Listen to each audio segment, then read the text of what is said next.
Bismillahirrahmanirrahim. Assalamualaikum warahmatullahi wabarakatuh. Alhamdulillahirrabbilalamin. Wassalatu wassalamu ala asrafil anbiya'i wa mursalin wa ala alihi wa sahbihi ajma'in. Amma ba'du. Yang pertama-tama, marilah kita ucapkan puja-puji syukur kita kepada Allah Subhanahu wa taala yang telah memberi kita nikmat kesehatan. Dan tak lupa selawat serta salam kita curahkan kepada baginda Nabi Muhammad SAW.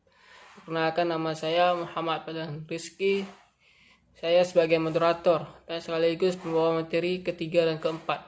Dan saudari Nur Hafifah Nasution akan membawakan materi 1, 2, dan 3. Adapun judul makalah kami adalah akselerasi program inovasi pendidikan. Kepada saudari Nur Hafifah Nasution, saya persilahkan. Segala hormat. Baiklah, terima kasih kepada moderator yang sudah mempersilahkan saya untuk menyampaikan materi. Nah, materi pertama yaitu 1. Perlunya akselerasi program inovasi pendidikan. Hilangnya motivasi mengajar dan bekerja juga bisa terjadi. Sebagai contoh, seorang guru mengajar di sekolah selama 15 tahun atau 20 tahun. Kurun waktu yang begitu lama akan terasa menjemukan jika tidak ada perubahan apapun.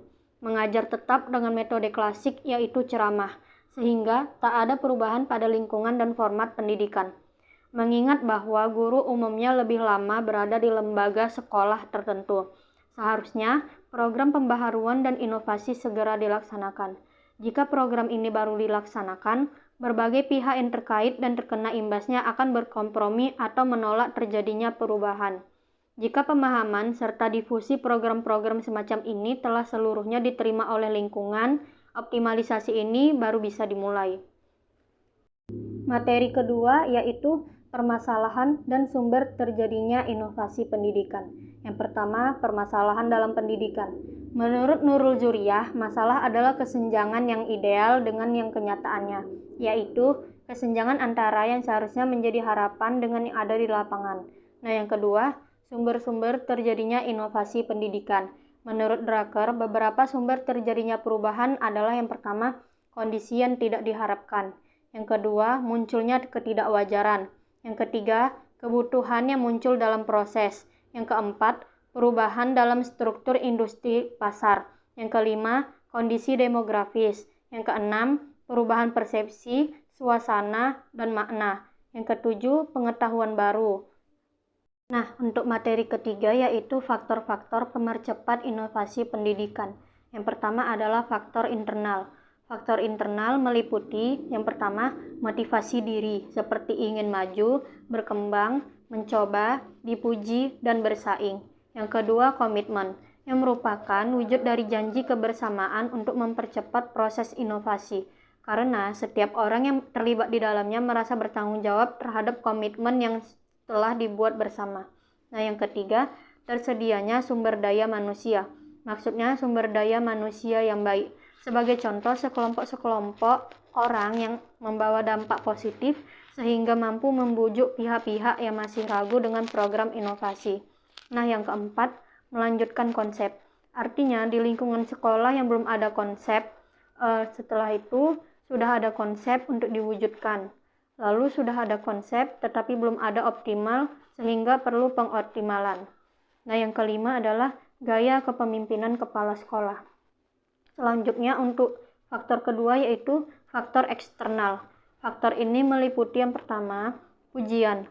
Pujian reward atau penghargaan yang diberikan kepada pihak atau sekelompok yang telah berhasil melakukan inovasi. Hal ini diharapkan dapat memicu inovasi-inovasi yang lain. Nah, yang kedua, adanya peraturan dan instruksi.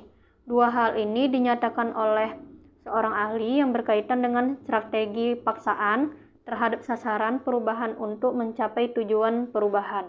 Nah, yang ketiga, tersedianya dana. Baik dana yang berasal dari komite sekolah, block grant maupun bantuan langsung dari pemerintah pusat. Inovasi akan berjalan cepat karena umumnya kegiatan inovasi berbanding lurus dengan adanya biaya. Nah, yang terakhir, peran komite sekolah. Komite sekolah yang mampu mempercepat proses inovasi adalah komite sekolah yang mampu menggali dana dan dukungan non-material dari berbagai pihak. Baiklah, hanya itu saja yang bisa saya sampaikan. Saya kembalikan lagi kepada moderator. Terima kasih kepada Saudari Nur Habibah Nasution. Selanjutnya saya akan membawakan materi keempat dan kelima. 4. Atribut inovasi pendidikan. Chapman, Dukon, dan Holbeck mengemukakan bahwa cepat lambatnya penerimaan inovasi dipengaruhi oleh atribut inovasi. Suatu inovasi dapat merupakan kombinasi dari berbagai macam atribut. Atribut inovasi yang dikemukakan Chapman adalah sebagai berikut. A. Pembiayaan. Cepat lambatnya penerimaan inovasi dipengaruhi oleh pembiayaan, baik pembiayaan awal maupun pembiayaan untuk pembinaan selanjutnya. Walaupun diketahui bahwa tingginya pembiayaan berkaitan dengan kualitas inovasi. B. Balik modal. Atribut ini hanya ada dalam inovasi di bidang perusahaan atau industri. Artinya, suatu inovasi akan dapat dilaksanakan jika hasilnya dapat dilihat sesuai dengan modal yang telah dikeluarkan. Perusahaan tidak merugi. Adapun dalam bidang pendidikan, atribut ini sukar dipertimbangkan karena hasil pendidikan tidak dapat diketahui dengan nyata dalam waktu relatif singkat. E. Efisien. Inovasi akan cepat diterima jika pelaksanaan dapat menghemat waktu dan menghindari dari berbagai masalah atau hambatan. D. Risiko dan ketidakpastian. Inovasi akan cepat diterima jika mengandung risiko yang sekecil-kecilnya bagi penerima inovasi. E. Mudah dikomunikasikan. Inovasi akan cepat diterima apabila isinya mudah dikomunikasikan dan mudah diterima klien. F.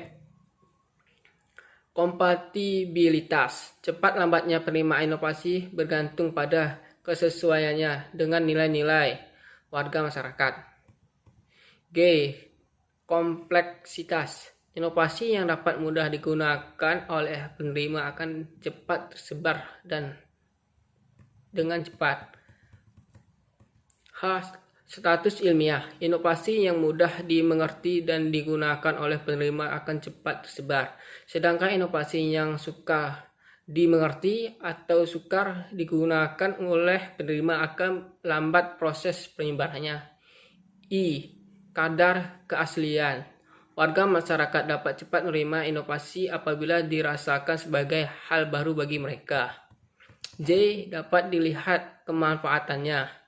Inovasi yang hasilnya mudah diamati akan semakin cepat diterima oleh masyarakat. Sebaliknya, inovasi yang sukar diamati hasil akan lambat diterima oleh masyarakat. 5. Proses akselerasi inovasi. Proses inovasi berkaitan dengan terjadinya suatu inovasi yang di dalamnya terdapat unsur putusan yang mendasarinya. Oleh karena itu, proses inovasi dapat dimaknai sebagai proses putusan inovasi. Proses inovasi dapat terjadi pada level makro dan mikro.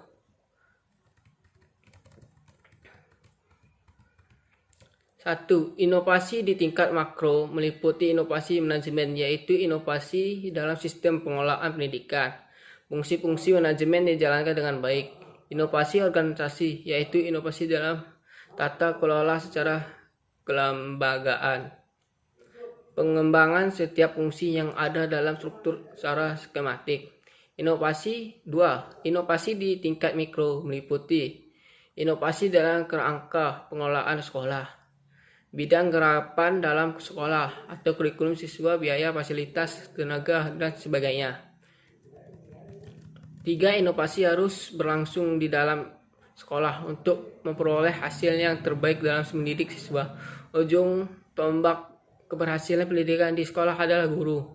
Oleh karena itu, guru harus mampu menjadi seorang yang inovatif guna menemukan strategi atau metode yang efektif.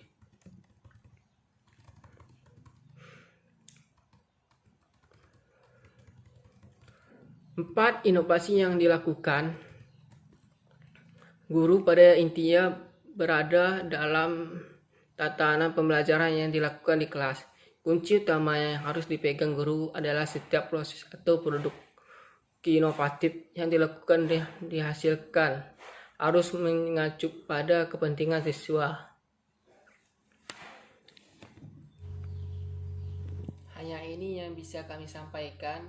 Adapun pembacaan atau kata yang salah dari kami minta maaf karena kami masih dalam proses belajar. Akhirul kalam, wassalamualaikum warahmatullahi wabarakatuh.